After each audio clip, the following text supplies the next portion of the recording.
Hi there, and welcome to Master of Horror. These are the scariest stories that I've ever come across and are handpicked by me.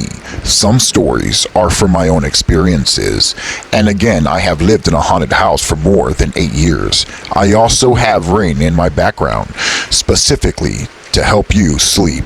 These are 5 true Wendigo and paranormal stories in the rain, number 51. Story number 1, The Walking Cheetah. Now, I heard this story about 5 years ago, and after finding out that it was 100% true, I decided to put this in my stories. I was a mechanic in the 1960s, and I was about 19 years old, and I had just gotten done working late on some cars at the shop. I was really tired, and it was about 9 o'clock p.m. I remember saying goodbye to the owner of the shop and getting into my car. I don't know if many people know about the Bridgewater Triangle, but it's known to be a very paranormal hotspot. I don't live in it, but I did have to drive through it every day to and from work on one of the main highways. I remember that I was truly tired that night and I just wanted to get home. I was driving down the highway and it was surrounded by woods on both sides. It took me about 15 minutes to get home, and at this time I was already about 5 minutes into my drive when I noticed that the light above my head started flickering. I didn't pay much attention to it, and I kept driving. Then my car started shaking. I was confused. Then it completely stalled out, and I was surprised because I always kept up with my car. I pulled over to the side of the road, and I got out of the car with my flashlight in my hand, and I slowly walked over to the hood of the car and opened it.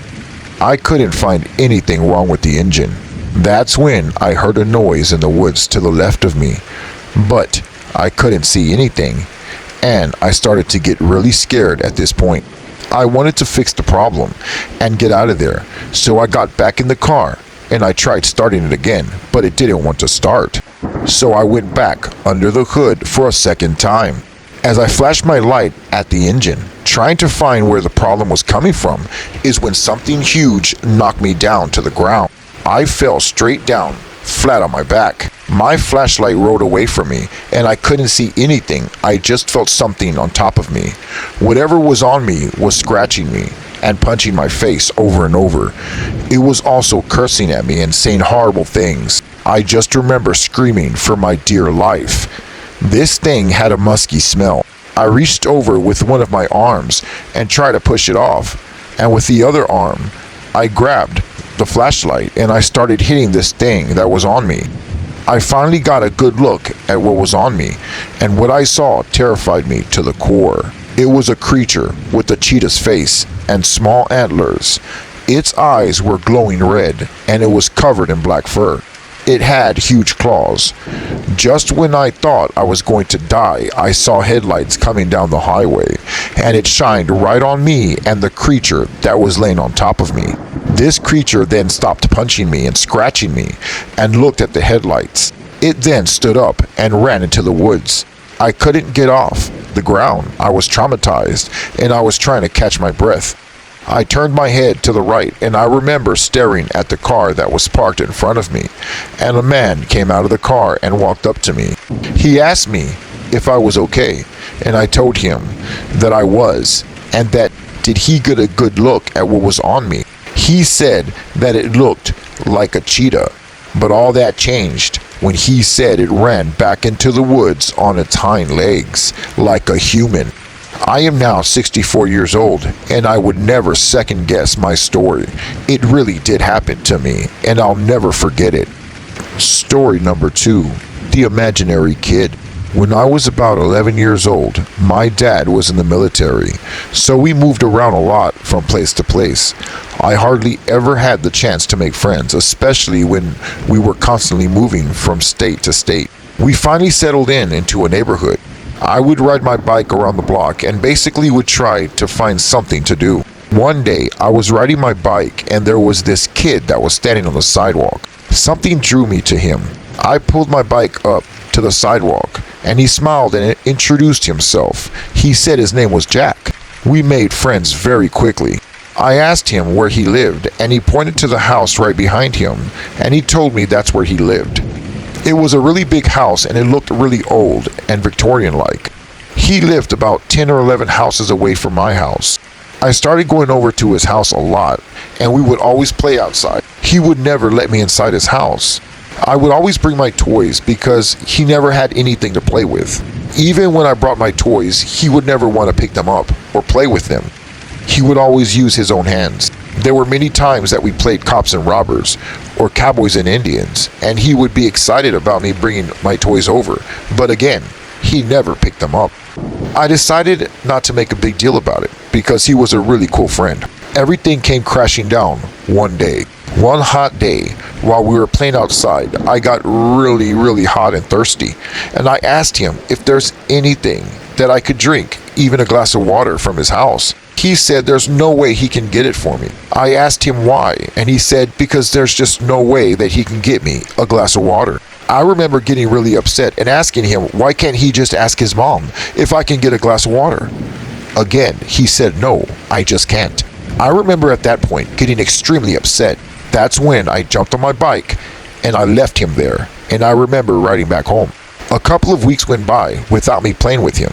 It came to a point to where I got really bored one day, and I got on my bike and I remember riding down the sidewalk. That's when I passed by his house and he was standing outside, smiling and waving. I pulled up to him and told him that I was really sorry for what happened, and I'm sorry for getting upset. That's when he told me that it was okay, and he wasn't mad, and that he found something he wanted to show me, and he's been wanting to show me for the past week. I was pretty surprised, and I followed him to his backyard where he told me to follow him. He pointed to an axe on the ground, and it was covered in dirt. He asked me to pick up the axe, that it was a really cool axe. So I went ahead and I got the axe and I pulled it out of the dirt. He then pointed over to a log that was on the ground, and he said, "I want you to hit this log with this axe." I was confused. I didn't know why he wanted me to do this. I told him no. I tried to hand him the axe, but he refused and said I cannot pick up the axe. Again, I told him to hit the log with the axe. He started to get upset. So, after a while, I told him okay, that I would do it. I finally gave in to him. I raised the axe in the air, and after counting down from 3 to 1, I hit the log. Just then, a piece of wood flew in the air and went right into my eye. All I remember is feeling a sharp pain in my right eye. I dropped the axe and I began screaming and running to my bike. He began laughing really loud. I got on my bike and quickly went home. But the scariest part of this whole story is, while I was riding my bike all the way home, I heard him laughing right behind my right ear. After 7 surgeries, I'm still blind for my right eye. Later on, as time went on, I finally thought about it and put the pieces together. The boy Jack that I made friends with was not a human. He was indeed a ghost. Not only did I never see his parents, but he never allowed me into his house. I also remember now that he wore the same clothes every day. And on top of that, he never picked up anything with his bare hands.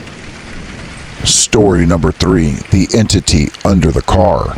In 1990, me and my family went on vacation to visit family in Mexico. While we were there, we went shopping and visited some friends and family members. We spent about 4 days over there, and we were finally heading back to Texas. I remember we filled up our gas tank and started our drive back home. But after being on the road for just about an hour, we got a flat tire. Luckily, we had a spare in the back. So after fixing the tire, we continued on our way back home. But after another hour, we got a second flat. That's when we had to drive on this flat until we finally made it to a tire shop. As soon as we made it into the tire shop, our car completely stalled out. It did not want to start. My dad got off the car and went into the tire shop to ask them to please fix our car. When we came back out of the tire shop, there was an old man smoking a cigar sitting outside in a chair. He told my dad there's something he really needed to tell him.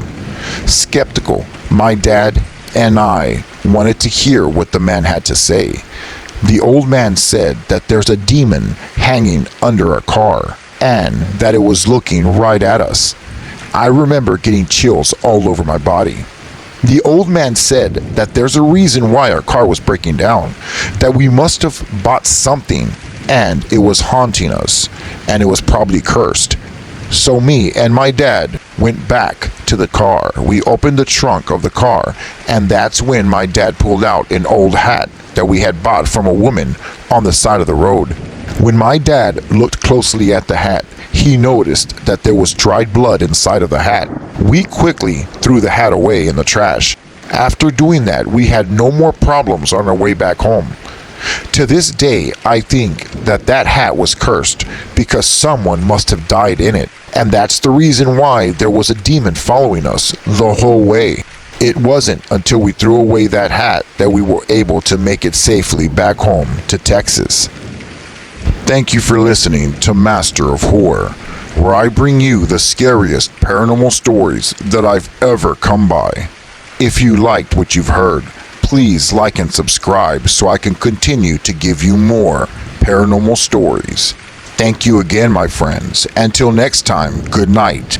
And don't forget to leave the nightlight on.